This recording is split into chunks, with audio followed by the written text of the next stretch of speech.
tremendous setback for New York and the New York court system. He later added, "The fact is, I'm totally innocent. I did nothing wrong." Now, just as a reminder, the president-elect was convicted in May of last year on charges related to payments to adult film actress Stormy Daniels. That was all up in the lead up to the 2016 election. This today formalizes Trump's status as a convicted felon and makes him the first to carry that title into the White House. Trump and his lawyers had tried tirelessly to delay today's proceedings, taking their appeal all the way to the Supreme Court. Then we heard from the Supreme Court last night, and they ruled in a 5-4 decision that the sentencing could take place today, including 2 of the conservative justices siding with 3 in the liberal wing of the Supreme Court. I want to bring in our congressional correspondent, Scott MacFarlane. And Scott, what does unconditional discharge mean? It means this case is over. It has been wrapped up. That's the final chapter in this story. And what the judge says in explaining the unconditional discharge is that a prison sentence or a further sentence would serve no practical purpose. It wouldn't do any good.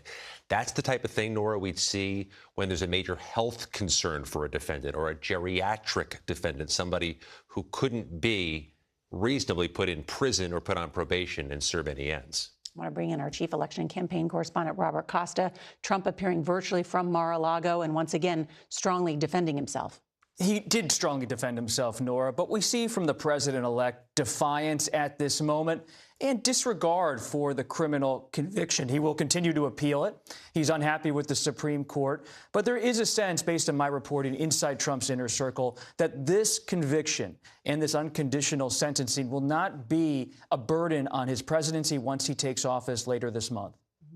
I bring in CBS News legal contributor and criminal defense attorney Caroline Polisi. She is with us. And Caroline, I just want to point out what the prosecutor said heading into this. His name is Joshua Steinglass. He blasted Trump before this sentencing, saying that rather than expressing any remorse for his criminal acts, that Trump has spread disdain for our institutions and the rule of the law. He said the defendant has caused enduring damage to public perception of the criminal justice system and placed officers of the court in harm's way.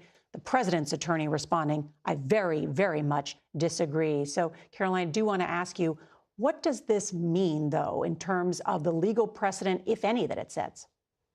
Yeah, that's right, Nora. In a lot of ways, this was just a procedural bookend and really some legal theater in that it is very rare for both the prosecution and the defense to know in advance of sentencing that the sentence will be an unconditional discharge, which essentially is exactly what it sounds like. It's not even a slap on the wrist. There's no jail time, obviously, but no fines, no conditions, no restitution, no, community service, even nothing being imposed here. And so really you saw the prosecutor Steinglass just getting on the record Trump's disdain for the rule of law. But, we talk a lot about whether or not Trump is above the law. And I think today really solidified the fact that he is, in that the Supreme Court enshrined this idea of presidential immunity. We talked when he was convicted in this case. We were debating whether or not jail time would be imposed, but I don't think anybody thought that there would be this unconditional discharge after he was elected. All of a sudden, this is what is happening. And so, as noted, this case is not over. He will continue to exercise his appellate rights. Caroline, I have to ask you, because Judge Merchan, in issuing that unconditional discharge, said he does that because he has to do it without encroaching on the highest post in the land. Does that negate at all that the president-elect now becomes the only president to have been sentenced on criminal charges? Yeah, look, it's a huge deal symbolically. This was a win for the Manhattan DA's office, but in a lot of senses, it was a Pyrrhic victory. Look, one hallmark of the criminal justice system is retribution, and that was not done here. However, for now, at least, his conviction is sort of enshrined procedurally. He will remain a convicted felon while in office. There's nothing that bars him from holding office while being a convicted felon. And again, I think the headline that SCOTUS refused to stop this proceeding today, the lead there really is that it was a 5-4 decision. And they indicated that these issues, these evidentiary issues regarding potential presidential immunity, could and potentially would be taken up on appeal. So signaling there that they were open potentially to the fact of reviewing this case and certainly could get back to the Supreme Court. That's a really interesting and important point. Caroline, I want to bring in CBS's Katrina Kaufman. She has followed this trial in its entirety. She was inside the courthouse today. Now she's outside the courthouse for us. And give us some of the color of what we saw inside. Nora, it's great to join you. It was such a unique experience in there because the courtroom was filled with all of the familiar faces of the court reporters, of the sketch artists, but Trump and his attorney, Todd Blanche, were presented on a screen to us. One of his attorneys, Emil Bovee, was in the courtroom, but this was an allowance that they made for Donald Trump, also to lessen the burden of the sentencing on him. It played a role in the Supreme Court, even allowing this to move forward. It was also remarkable to hear Trump speak on his own behalf, but in such a different way than you would normally hear a defendant speak at his own criminal trial. Usually that's to express remorse, to try to explain their actions. Trump sat there and really just defended himself, continued to proclaim his innocence and the injustice of this trial. Katrina Kaufman, thank you. And Robert Costa, this is still a truly unprecedented, historic making moment because the president-elect is going to be inaugurated just 10 days from now. And even though it was virtual, he was in a courtroom today. So while this procedure today can seem like a bit of a whimper, not a bang, legally speaking, historically, it is so notable. Just think, Nora, months ago, I was speaking with you. I was at the courtroom when then former President Trump was sentenced in New York in late May. He was at his political bottom. He looked like he was not going to win the presidency. People inside the Republican Party said we now have a convict who's going to be our nominee at the convention. It looked bleaker than ever for Trump. Now here we are in January 2025. Scott has done such great work on the January 6th investigations at the federal level. That has fallen away for the most part, not moving forward with prosecution. Same when it comes to classified records. And Trump, instead of losing the election in the wake of a conviction, is now the president-elect of the United States, has declared he has a mandate and has Republican majorities on Capitol Hill. Such a turnaround in American history in less than a year. But, Scott, this is not the end of the president's legal troubles or reporting or reports coming out about his legal troubles, right? By the end of the day today, we could get the final report of what Special Counsel Jack Smith found in his investigation of efforts to overturn the 2020 elections. An appeals court in Atlanta could free up the attorney general to release that today. Many people have been interested in reading what Jack Smith found, perhaps more than what he put in his charging documents. And Nora, one footnote. The defense attorney for Donald Trump today in that virtual hearing was Todd Blanche. That is going to be Donald Trump's nominee to be the #2 official at the Justice Department beginning this year. And that is a very crucial post at the Attorney General's office and in the Justice Department.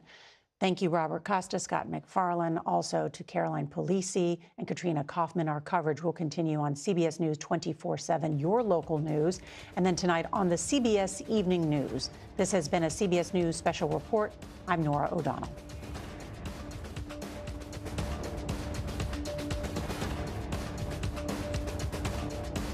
Here we want to know, do you have... This is breaking news. We continue our breaking news coverage. Just 10 days before his return to the Oval Office, President-elect Donald Trump has been sentenced this morning in his criminal hush money trial. Welcome. I'm Mary Calvi. And I'm Chris Raggi. Trump appeared virtually at this morning's sentencing. We're getting our first images of his appearance in court, where Judge Juan Merchan handed down an unconditional discharge, meaning Trump will not face any jail time, no fines or probation, but will remain a convicted felon. Now, the judge saying that never before has the court court been presented with such a unique set of circumstances. He called this a truly extraordinary case and said really the trial itself was no more special or unique than any others that have come before the courts. But of course, this one was very different. It was back in May, a jury convicted him on 34 felony counts of falsifying business records related to a payment made to Stormy Daniels before the 2016 presidential election. The payment was to keep her quiet about a sexual encounter she says she had with him, which he denies. You know, also Donald J. Trump making this one comment during the sentencing a few moments ago, saying that he will obviously exercise his appellate rights. That's Todd Blanche and Donald Trump also. Donald mentioning that the fact that I am totally innocent, I did nothing wrong. That was one of the comments made during this morning's sentencing hearing. And Judge Merchant at the end of this sentencing wished him Godspeed as he now assumes his second term in office. But it was very interesting, obviously, to see the president-elect and his attorney, Todd Blanche, appearing via Zoom during this proceeding. And we heard a few moments ago that all of the prosecution attorneys and the rest of the court stenographer, all the regulars that were there for this case were all back in the jury, back in the courtroom for this. We've got team coverage for you this morning in Lower Manhattan, and we've got some experts, of course, to break down exactly the political implications that go along with this sentencing. Let's begin by going outside the courthouse in Lower Manhattan, where Alice Gaynor has just come outside. Alice, you were in the courtroom when all of this happened.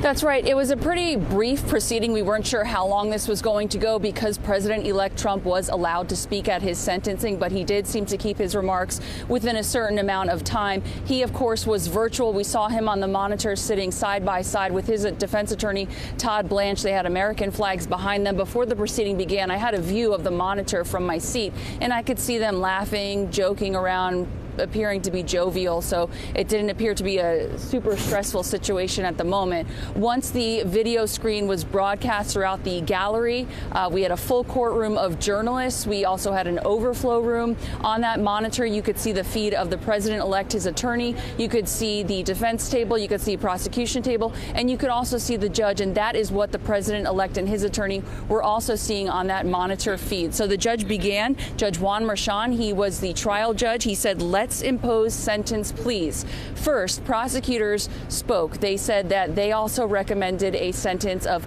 unconditional discharge. And again, this all is because of the office that the president-elect is about to assume. It was interesting. Prosecutors said that he was found guilty, falsified 34 separate entries with the intent to defraud to promote his own election. When the prosecutor said that, you could see President-elect Trump on the screen shaking his head no. At other times, his arms were crossed. He was looking down. He appeared to be taking notes, maybe passing notes to his attorney, Todd Blanche. It was interesting. Prosecutors also pointed out that the president-elect was far from expressing remorse throughout all of this. They said his conduct before and after this trial merits consideration with this sentence. They said that the defendant has engaged in a coordinated campaign to undermine its legitimacy, this whole court proceeding they were talking about here. They pointed out that he allegedly, voiced these attacks on the court, on family members of people of the court, the jury, and the justice system as a whole. They pointed out he was held in contempt 10 times during this trial and also held in contempt in other courts. They say he attacks the rule of law itself. Despite all this, again, they were recommending the unconditional discharge sentence, which is what the judge carefully considered and came up with himself. Then after prosecutors were done, that was defense attorney Todd Blanche's moment, and he said this was a sad day. He said the president-elect and his family, they were very upset about all of this. He said, "We certainly understand where we are today, and they intend on pursuing an appeal of the verdict and what happened." They also said the only sentence that should be imposed, if one was to be imposed, was unconditional discharge. So everyone was in agreement here. Then President-elect Trump himself started speaking, and in the gallery to listen to him was Manhattan DA Alvin Bragg. He had no visible reaction because Trump was mentioning him by name. And again, Trump repeated a lot of the things he said during trial when he would go into the courtroom and speak to the cameras during breaks, during the trial, during the lunch break. He said, he did nothing wrong.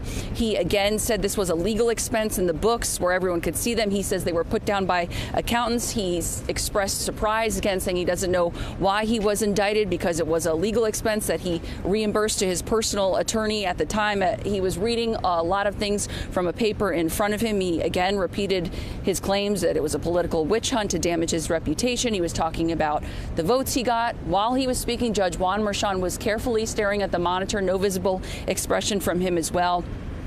President-elect Trump was talking about the gag order he was under. He said, quote, "I'm totally innocent. I did nothing wrong."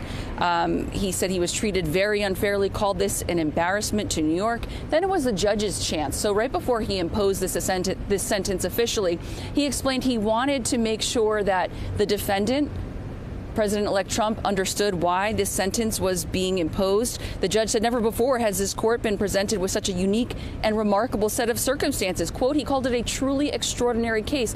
But he noted once those doors closed during the trial, this case proceeded, this trial, just like any of the other cases that were going on at 100 Center Street at Manhattan Criminal Court as well. He said this trial was no more special, unique, or different than those other trials. This all went according to the rules and the procedure. It was all guided by law. So then he imposed that sentence of an unconditional discharge. He also wished the president, he said, Godspeed as you assume your second term in office. Chris and Mary.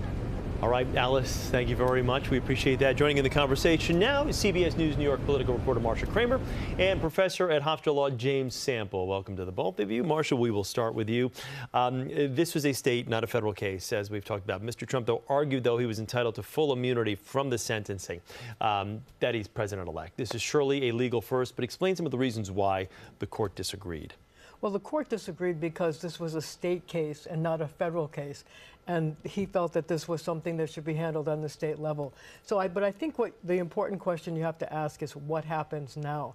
And there's three things I'd like to talk to you about. First of all, this clears the way for the president-elect to file an appeal, a formal appeal of his charges. The problem that he faces is that he has to go through New York state courts. So that means he goes first to the appellate division, first department, and then if he doesn't succeed there, to the state court of appeals. Both are controlled by liberal Democrats, so it could be tough going. There's no way to know how that happens. We get in the hallway. The thing I'd like to tell you is that because it's a state case, as president, he can't pardon himself because he can only pardon in federal cases. So if the courts uphold this conviction, he can't do anything about it. And the last point I'd like to make is whether he decides to go after Alvin Bragg. He said it was a political witch hunt to damage his reputation, and he had said during the trial that he was very, very critical of Alvin Bragg. Now, there's several ways that he could go after him. One is politically. Alvin Bragg is up for re-election this year, and he could certainly either run a Republican against him or get a Democrat to run against him. And the other possibility is that he could have his Justice Department, Todd Branch being named the #2 person, he could have his Justice Department start to investigate Alvin Bragg. So a number of interesting questions as the case moves forward. Let's get to Professor Sample. Trump could have faced 4 years in prison and a fine of up to $5,000 for each charge. This is an unconditional discharge, a slap on the wrist. What's considered typical in a case like this, Professor? Well, Mary, it's a good question, and there is nothing typical about the circumstances of this case and this defendant, of course, except, to Judge Merchan's point, what transpired inside the courtroom. As Alice reported on Judge Merchan's commentary, once you were inside the courtroom, once those doors closed, this was an evidentiary matter. It was about the facts in a place that Donald Trump calls home. So there are certainly instances in which unconditional discharges are the sentence. Normally, those are for very, very minor incidents or where you're talking about essentially somebody who is geriatric or facing potentially, where there's no consequence and no value to be gained by imposing a sentence of incarceration or a fine or anything like that. This, however, is a vindication of the prosecution, and it's a respecting of the 12 individual jurors who heard mountains and mountains of evidence for 6 weeks. And as you and Chris reported on, along with Marcia, throughout that process, they heard the evidence and they came to the unanimous conclusion that he was guilty of the crimes charged. Marcia, Trump had asked the Supreme Court at the 11th hour to step in and decline or at least postpone the sentencing. What did last night's 5-4 ruling tell you about how the court is going to proceed moving forward? Because I think a lot of people were surprised that the court did. It shows that the court showed some independence. In the past, the court has stood with him in terms of other of their rulings saying that he was, with the immunity issue. But I think that you have to take a look at who the votes came from. One was Chief Judge John Roberts, and the other was a Trump appointee, Amy Coney Barrett. So it shows that they have independence and they're not going to be a rubber stamp for Mr. Trump as he tries to take other cases to the Supreme Court. And also, you know, there are other things that presidents appeal in the Supreme Court. So you have to wonder whether they want to get out from the idea that it's a rubber stamp. But of course, the other 4 votes, of the other 4 votes, 3 were appointed by then President Trump. And Professor Sample, now that Mr. Trump officially has a felony conviction, does that complicate anything he'll be able to do while in office? I don't think it does. I think that the practical consequences of this are symbolic. There's nothing that he won't be able to do as president that he would have otherwise been able to do. And to clarify one thing, it's not just the fact that this is a state case that is the reason that the immunity did not apply.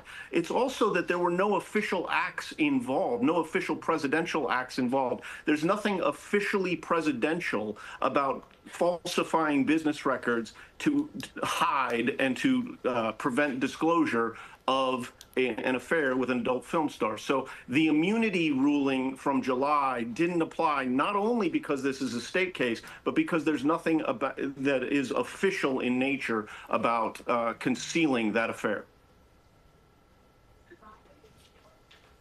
And Marcia, with Trump about to begin his second term, how do you think political players in New York will fare? I know you mentioned it in regard to Alvin Bragg and any others.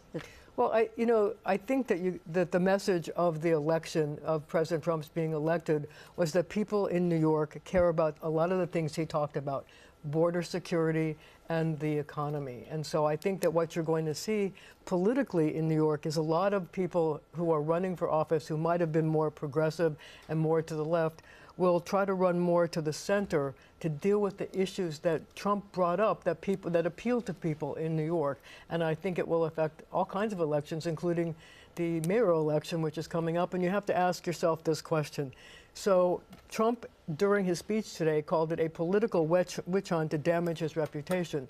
The question then becomes, does he now feel more sympathetic to Mayor Adams, and would he consider a pardon for Mayor Adams, either a pre-pardon before he goes to trial, or a pardon if he were to be convicted? The relationship has warmed over the past few months. It has indeed. To say the least. All right, Marcia, James Sample, thank you very much. Marcia, thank you for your insight here. This has been special breaking news coverage. I'm Mary Calvi. And I'm Chris Rangi. We'll have continuing coverage and a breakdown of what happens next coming up on CBS News New York at noon. For updates anytime, go to cbsnewyork.com. This has been breaking news.